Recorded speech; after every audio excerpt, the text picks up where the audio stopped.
health professionals. Today we're diving into the core of our healthcare system, primary healthcare.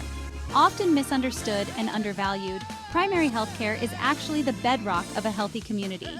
Let's take a step back to 1978, when the Alma Ata Declaration by the World Health Organization defined primary healthcare.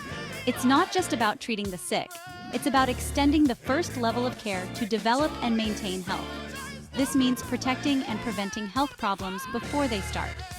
Primary healthcare services cover a broad spectrum, from continuity of care and health promotion to education and community involvement. It's a holistic approach that integrates prevention with sick care, focusing on both individual and population health. Now, you might hear primary care and think of GPs or nurses, and you'd be right.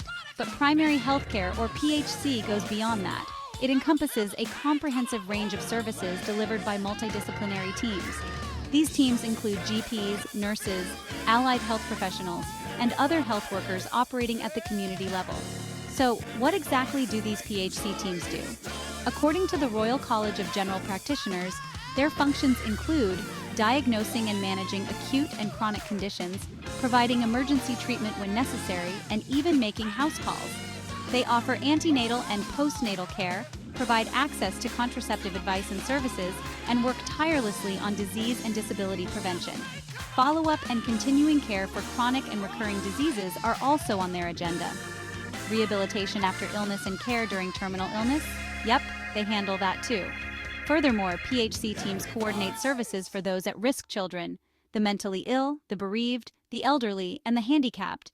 They also support caregivers, guiding patients and their families to make the best use of available resources, including hospital-based specialists. In essence, primary healthcare is about more than just treating illnesses. It's about a proactive approach to maintaining health and preventing disease. It's a community-centric model that harnesses the collective expertise of various healthcare professionals to provide comprehensive, continuous care. Remember, as health professionals, we play a crucial role in this system. By promoting health, preventing disease, and providing consistent care, we uphold the pillars of primary health care. It's a collaborative effort that ultimately leads to healthier communities and better overall health outcomes. Thanks for tuning in. Stay informed, stay healthy, and keep making a difference. Until next time.